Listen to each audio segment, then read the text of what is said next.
नमस्कार स्टूडेंट, आज की आपकी इस क्लास में आप सभी का स्वागत है। अभी अपन क्लास 11th का पहला चैप्टर है ना कर रहे हैं, जिसका नाम है रसायन विज्ञान की मूल अवधारणाएं। तो इसकी अपन ने 2 क्लासें कंप्लीट कर ली हैं, ठीक है ना। और इसके में अपन ने काफ़ी सारी चीज़ें पढ़ ली हैं। आज अपन को मापन में अनिश्चितता है ना, इसके बारे में पढ़ना है, जिसमें अपन को 2 पॉइंट इसमें पढ़ना है। तो पहला इसमें वैज्ञानिक संकेतन और दूसरा पढ़ना है अपन को सार्थक अंक। तो मापन में अनिश्चितता है ना, तो रसायन के अध्ययन में अनेक बार हमें प्रायोगिक आंकड़ों के साथ साथ सैद्धांतिक है ना गणनाएं पर विचार करना होता है, ठीक है ना। तो प्रायोगिक आंकड़े और उसके साथ में सैद्धांतिक गणनाएं हैं, उन पर अपन को विचार करना पड़ता है ना। तो संख्याओं का सरलता से संचालन करना और आंकड़ों को यथासंभव निश्चितता के साथ यथार्थ प्रस्तुत करने के अर्थपूर्ण तरीके भी होते हैं ये, ठीक है ना। इन्हीं सभी को है ना विस्तार से अपन को नीचे पढ़ना है। तो इसमें सबसे पहले पढ़ना है अपन को वैज्ञानिक संकेतन, ठीक है। क्या पढ़ना है अपन को? वैज्ञानिक संकेतन के बारे में अपन को पढ़ना है। तो पहले देख लेते हैं ये वैज्ञानिक संकेतन क्या होते हैं।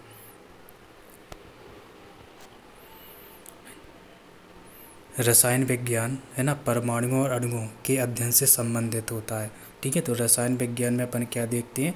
परमाणुओं और अणुओं के बारे में है ना अपन अध्ययन करते हैं, जिनके अत्यंत कम द्रव्यमान होते हैं, यानी कि इनका जो द्रव्यमान है ये बहुत ही ज़्यादा कम होता है और अत्यधिक संख्या होती है, ठीक है ना। और इनकी संख्या क्या होती है? बहुत ज़्यादा होती है इनके कणों की। अतः किसी है ना रसायनज्ञ को अगर 2 ग्राम, ठीक है ना, 2 ग्राम हाइड्रोजन के अणुओं के लिए है ना इतनी सारे नंबर अपन को लिखना पड़ेंगे, ठीक है ना। अपन कह दें 2 ग्राम हाइड्रोजन, ठीक है। तो हाइड्रोजन के जो मॉलिक्यूल है या जो परमाणु है बहुत सूक्ष्म, बहुत छोटे छोटे होते हैं, ठीक है। 2 ग्राम पहले वैसे ही है ना बहुत कम मात्रा होती है, और इस 2 ग्राम में भी बहुत सारे है ना मॉलिक्यूल आपको परमाणु इसमें मिल जाते हैं, ठीक है ना। तो इस कंडीशन में इतनी बड़ी संख्या है ना लिखना क्या है, बहुत ज़्यादा कठिन बात होती है, ठीक है ना। तो बड़ी संख्या और हाइड्रोजन के द्रव्यमान के लिए अपन को इतना बड़ा अंक लिखना पड़ जाता है ना। तो जैसी छोटी संख्या के साथ काम करना है ना पड़ सकता है, इसी प्रकार प्लांक नियतांक, ठीक है ना। और भी चीज़ें हैं जैसे कि प्लांक नियतांक है, प्रकाश का वेग है, ठीक है ना। ये प्लांक नियतांक है, प्रकाश का वेग है ना, कणों पर आवेश है, आदि भी अपन को है ना इसके बारे में पढ़ना पड़ता है, ठीक है ना।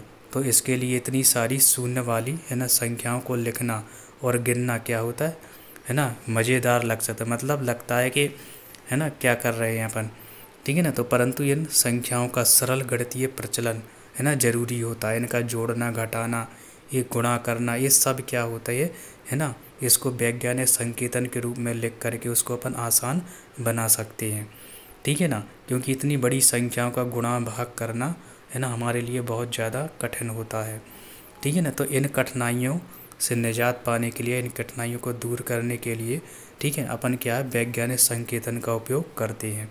जैसे कि मान के चलिए अपन को 1000 लिखना है, ठीक है। तो इस वैज्ञानिक संकेतन के रूप में इसको इस तरीके से 10 की घात 3 इस तरीके से अपन लिख सकते हैं, क्या होते हैं वैज्ञानिक संकेतन होता है, ठीक है ना। इसी प्रकार अपन को मान के चलिए ये संख्या अपन को लिखनी है, ठीक है ना, ये वाली, ठीक है। तो इसको क्या है अपन वैज्ञानिक संकेतन के रूप में इसको लिख सकते हैं, ठीक है। तो वैज्ञानिक संकेतन के रूप में इसको कैसे लिखेंगे, इसको अपन लिख सकते हैं, पहले अपन को 3 और दशमलव में 6 लिख देना है, ठीक है ना। और 6 से ही अपन को काउंट करना है कितने अंक है, 1 2 3 4 5, ठीक है ना। तो 5 हैं, ठीक है। तो यहाँ पे 10 की घात क्या कर देंगे अपन 5 लिख देंगे इसमें, ठीक है ना। 1 2 3 4 5 अंक हैं, ठीक है ना। तो अपन 10 की घात 5, ये वैज्ञानिक संकेतन होते हैं, इस तरीके से अपन इसको लिख सकते हैं, ठीक है ना। इसके अलावा अपन है ना कुछ ABCD के जो प्रयोग है उसको भी अपन लिख सकते हैं। जैसे इसमें लिखा है ना,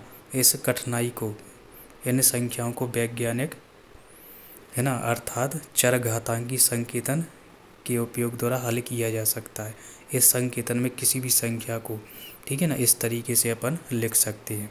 n क्या होता है, चरघातांकी होता है, ठीक है ना। और इसका मान धनात्मक या ऋणात्मक हो सकता है। n का मान, ठीक है ना, 1 से लेकर के, है ना,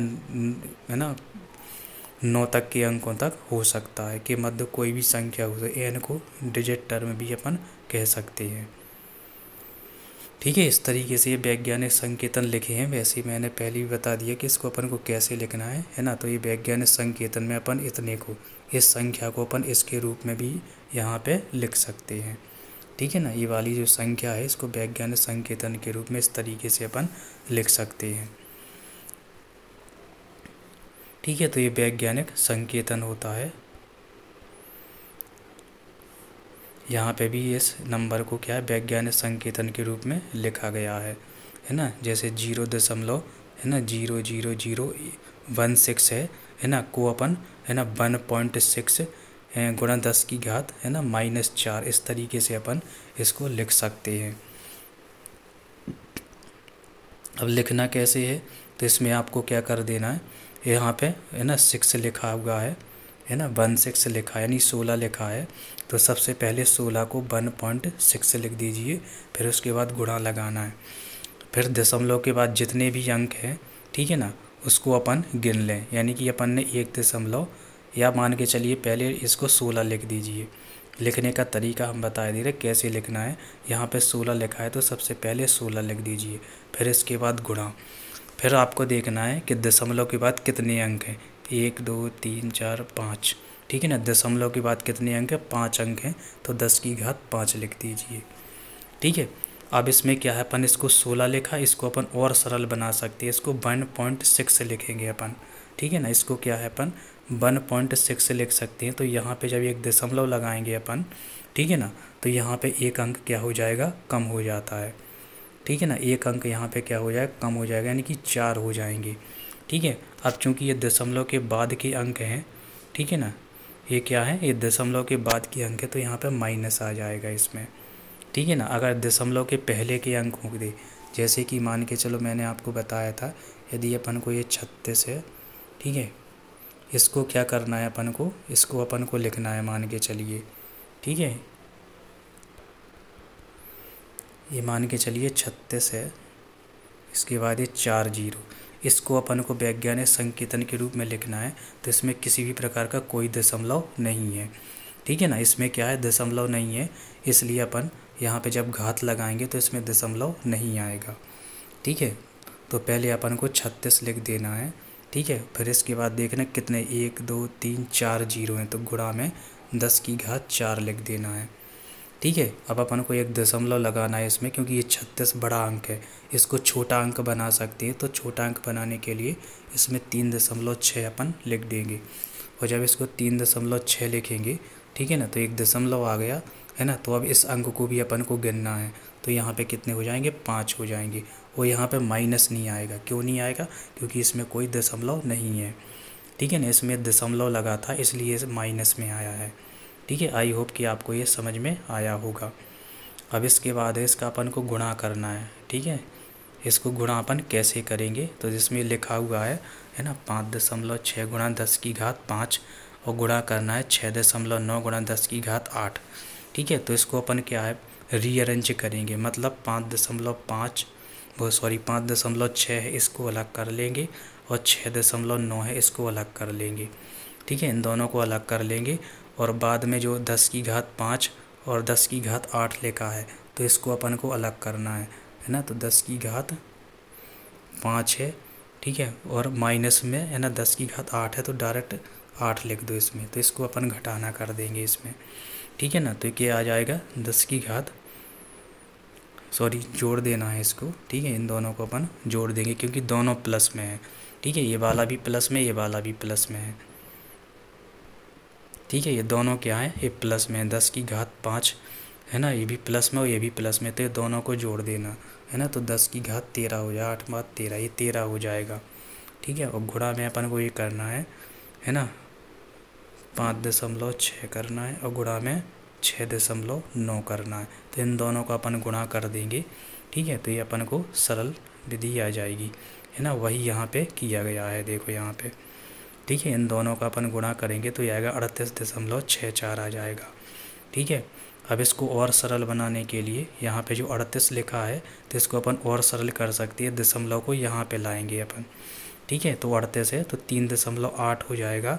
तो यहाँ पे अपन ने दशमलव को जब अपन बाएं साइड लाते तो यहाँ पे अंक बढ़ जाएंगे, और जब दशमलव को अपन दाएं साइड इस साइड लाएंगे, ठीक है ना, तो इसमें अंक क्या हो जाते हैं, कम हो जाते हैं।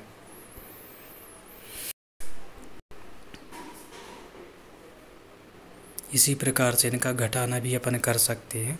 ठीक है, यदि अंक देखो ये माइनस में दिए गए हैं, ठीक है, यहाँ पे माइनस में है, ठीक है ना, तो इसको इस तरीके से अपन ये कर सकते हैं इसमें। ठीक है, तो इस तरीके से इनके सार्थक अंकों का है ना जोड़ और घटाना हो जाता है।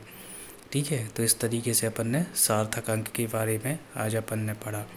ठीक है, और कल की क्लास में अब अपन है ना जो सार्थक अंक होते हैं, ठीक है, अभी वैज्ञानिक संकेतन के बारे में अपन ने पढ़ा है। ठीक है, कल की क्लास में अपन सार्थक अंक के बारे में पढ़ेंगे। ठीक है ना, ये सार्थक अंक हैं।